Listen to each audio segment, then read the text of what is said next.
Welcome to Write Out Loud. This is going to be lesson 6 called The Toaster.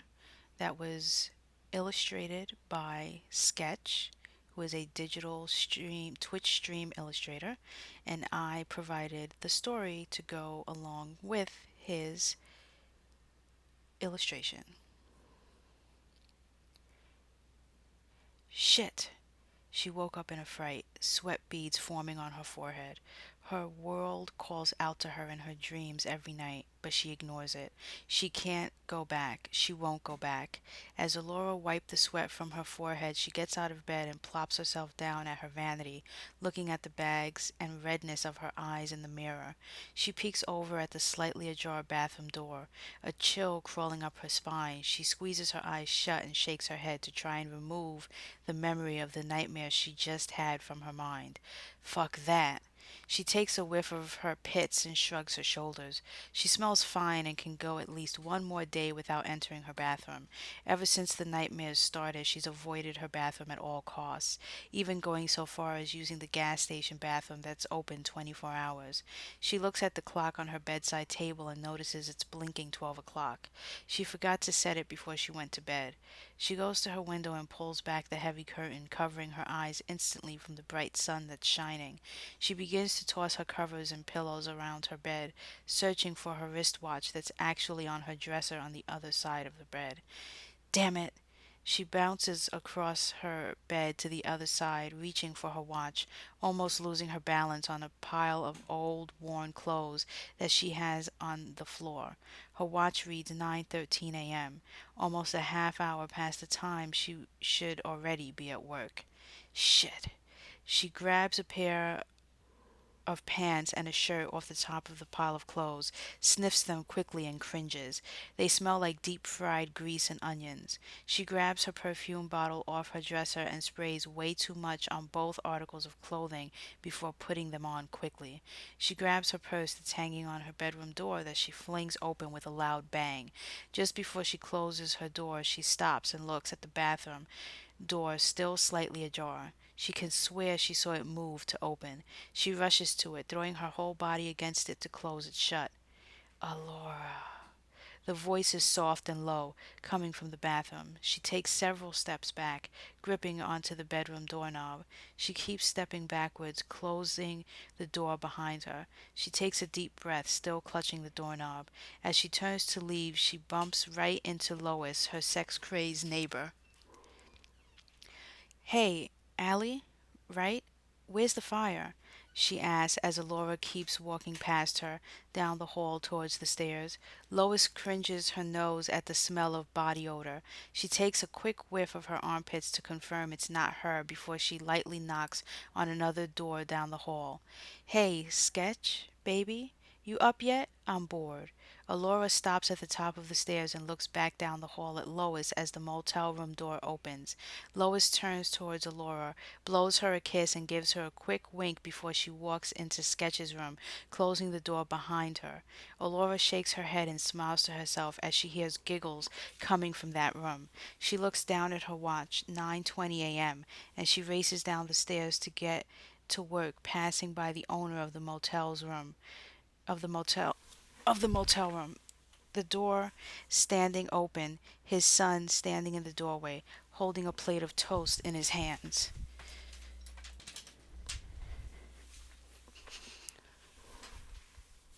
Want some toast? The 9-year-old boy asks her as she walks by.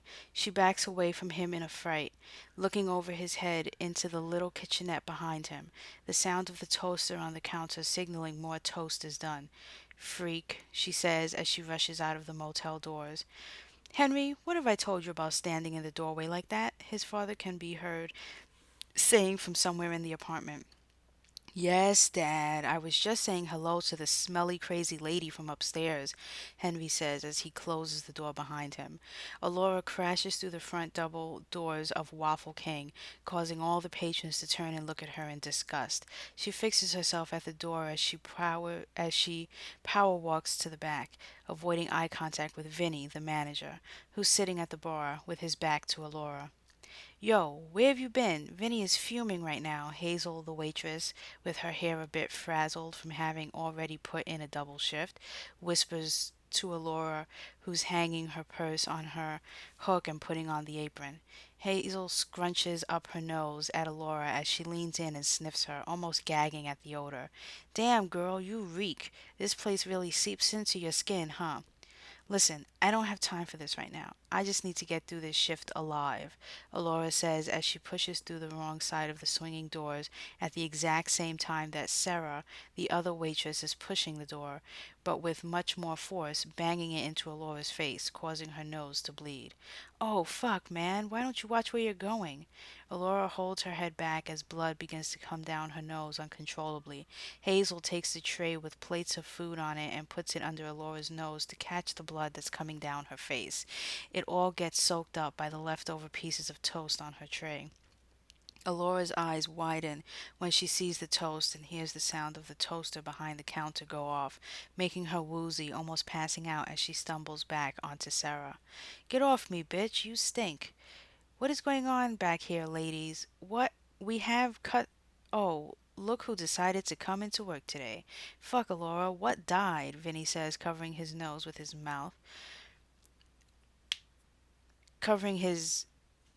covering his nose with his hand. Oh my god, that's a really big mistake. Hazel, get her cleaned up in the back, and Sarah, there are customers waiting to have their orders taken. Let's go, ladies. Move it, move it. Hazel leads a still woozy Alora into the kitchen area and sits her down on a stool by the sink. She grabs a towel she keeps tucked into her apron and soaks it in the running water, placing it on Alora's nose as she keeps her head tilted back.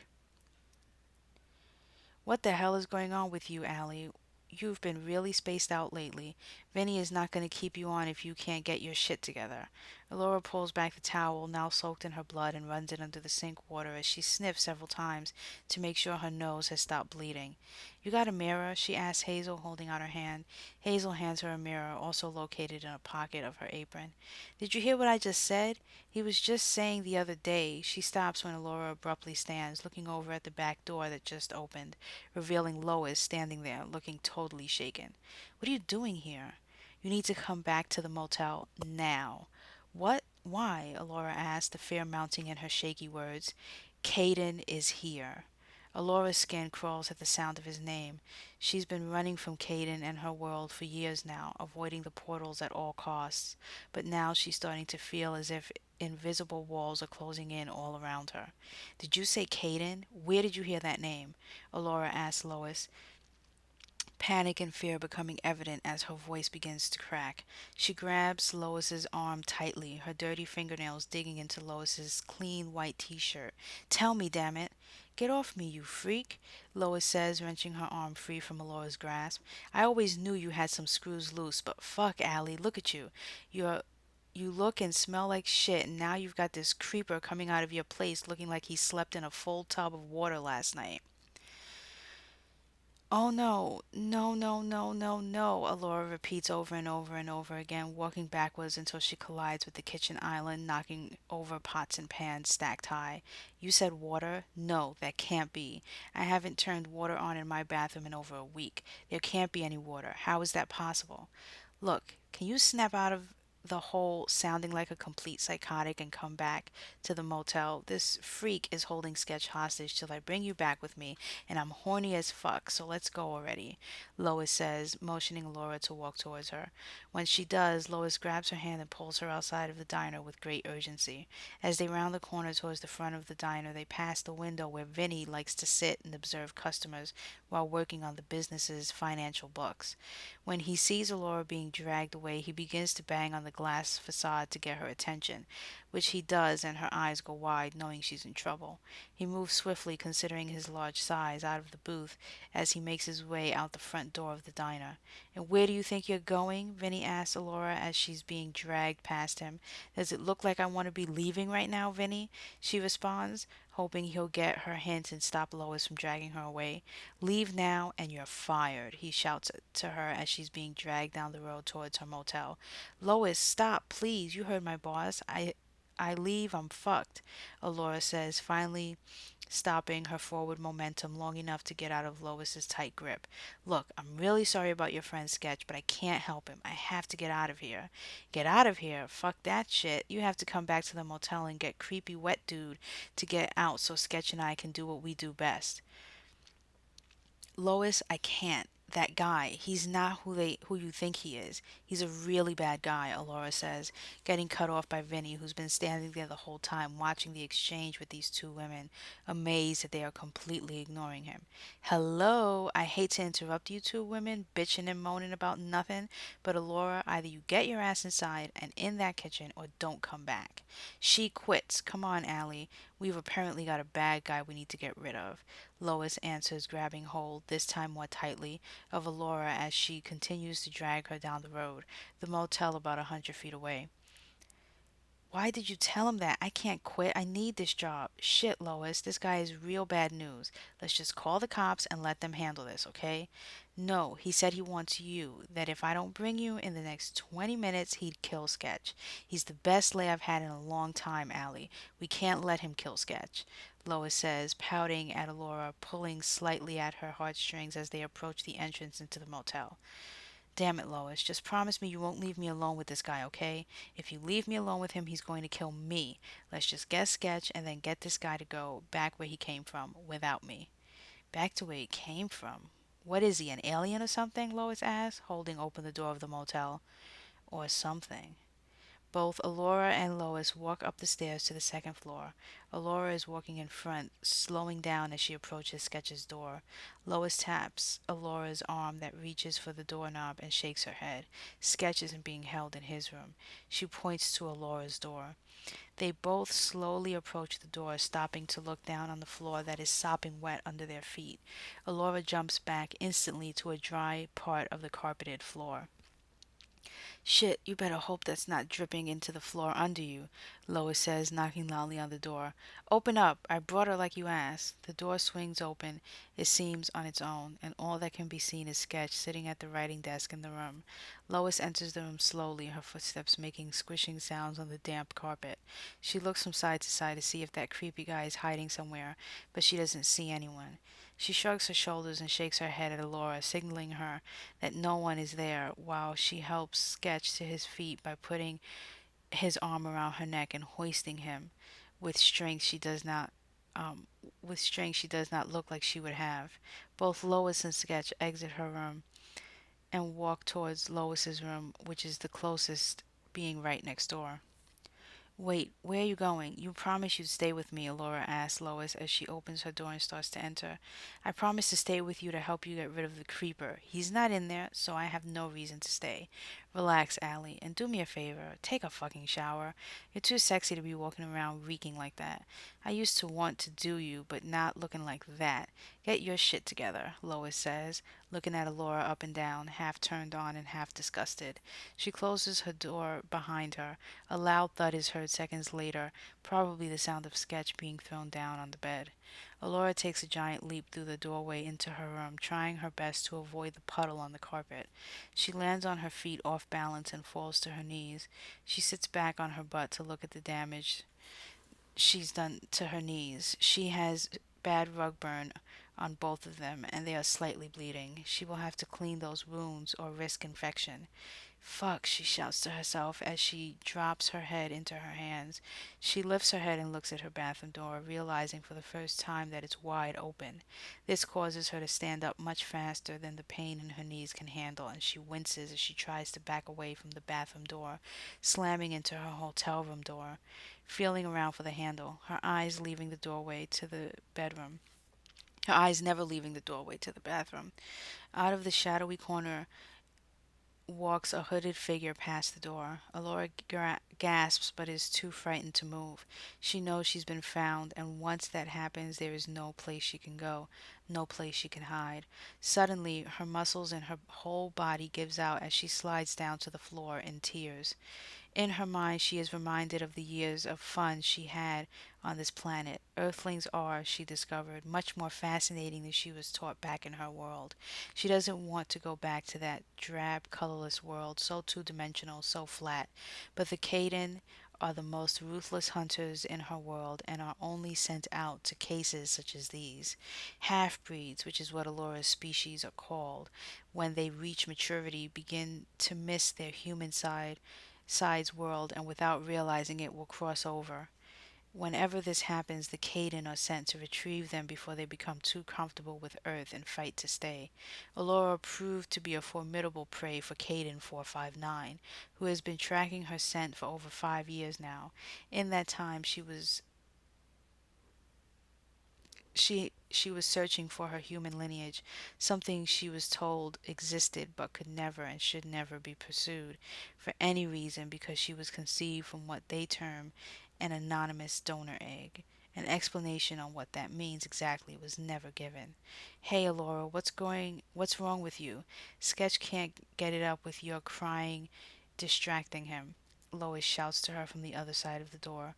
Alora quickly stops crying, hardly realizing just how loud she was sobbing. She wipes her tears away and stands, opening her door to Lois, who is wrapped in the motel blanket, her bare shoulders signaling she's naked underneath. Sorry, Lois, just a rough day, just a rough week for me, I guess. That guy in here with you, he really gave us the creeps, you know. Who was he? She asked, peeking her head into the room and looking around, making sure to hold on tightly to the blanket wrapped around her. He's gone. Just needed to give me a message. Sorry he was so weird. My uncle's like that sometimes. Oh, he was your uncle. Hmm. Well, what was the message then? She leans against the doorframe, clearly not about to leave. Are you completely naked under that blanket? Alora asked, trying to change the subject in the hopes Lois will get bored and just leave before something bad happens. Yes, and don't think you're going to get rid of me that easy. Asshole fell asleep, she says, walking past Alora into her room and plopping herself down on her messy bed. You really ought to let the maid in here every once in a while at least to change your sheets, Allie. Man, it reeks in here. Don't tell me your tub's acting up too. Sketches was all fucked up last week, so he had to shower in my room. I'm not complaining, of course. Lois gets up from the bed and walks towards the bathroom to inspect her tub and make sure it's in working order, but Alora gets there faster and blocks her way.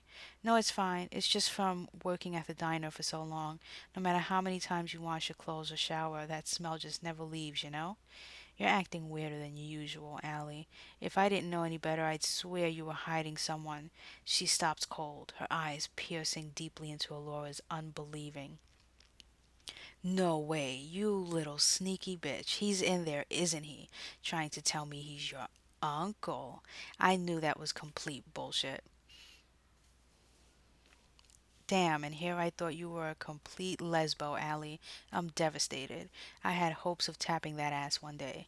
You know, when I get tired of sketch and you stop looking at me like I'm some kind of slut when you've got a guy stashed away in your bathroom.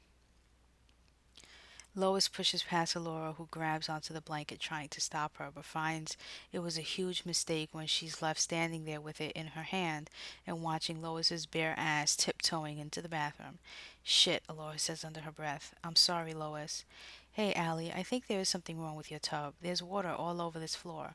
Oh, wait, it's 'cause you've got the water running still. Lois leans over the tub and turns the knobs to stop the water. She shrugs to herself and steps inside the tub slowly, causing the water cuz the water is really hot. Hey, why don't you get in? I'll clean you up good, she shouts from the tub. Alora reaches over to the desk and picks up the toaster. She looks at herself briefly in the reflection, speaking the following words: Half breed moon, half breed sun, the transformation has begun. Give my soul to this one. The image of Aurora in the toaster begins to change, and she no longer looks like herself, but like Lois. She looks up suddenly as the Cayden moves from hiding behind the bathroom door. Holy fuck, how long have you been creeping back there? Lois says, not all that concerned by his presence. Allura, it's time to go. Allura screams, tossing the toaster in the air towards the tub. Cayden steps into the puddle on the floor, causing it to shimmer and reflect a two-dimensional world within it, their world. What the? Lois screams, reaching up in horror as the toaster comes flying towards her, its long wire still plugged into a socket close to the bathroom. As it lands in the tub, instantly electrocuting Lois's Lois, both her body and that of Cayden 459, begin to slowly sink into the water to eventually come out the other side. Hey Lois, what's going on in there? You better not be fucking Allie. I thought you said we would do a threesome first. Sketch shouts from the other side of the door as he's pounding on it. Allura, who now looks completely like Lois, closes the bathroom door as the last signs of life being in there are completely disappearing. You've made a terrible mistake, Allura, the Cayden speaks as his head is slowly disappearing. She slams the door shut and rushes to take off all her clothes, wrapping the blanket laying on the floor around her. She puts her hand on her motel room door, takes a deep breath, and composing herself, opens the door as animated as she knows Lois would. Hello, lover. About time you woke up. I need a good fuck like you would not believe. Where's Allie? Don't know. Looks like she left. I think she had business to take care of with her uncle. Is that who that creeper was from earlier? Sketch asked, following Lois down the hall to his room, forgetting to close Alora's door that has a perfect view straight through to her closed bathroom door. Yeah, but let's not talk about her anymore. There are plenty of other hot babes to have a threesome with, and until then, it's just you and me. Hope you don't mind. Lois leans against his motel room door, all seductive, and opens her blanket so he can see her naked body. Fuck no, I don't mind, he says, leaning into her as he reaches behind and opens his door. They both giggle and kiss as he backs her inside towards his bed, kicking his door closed behind them. The sounds of them giggling and falling onto his bed can be heard as back down the hall and through the bathroom door, peeking out her head from the bathtub, is the head of someone who looks very much like Alora. The end.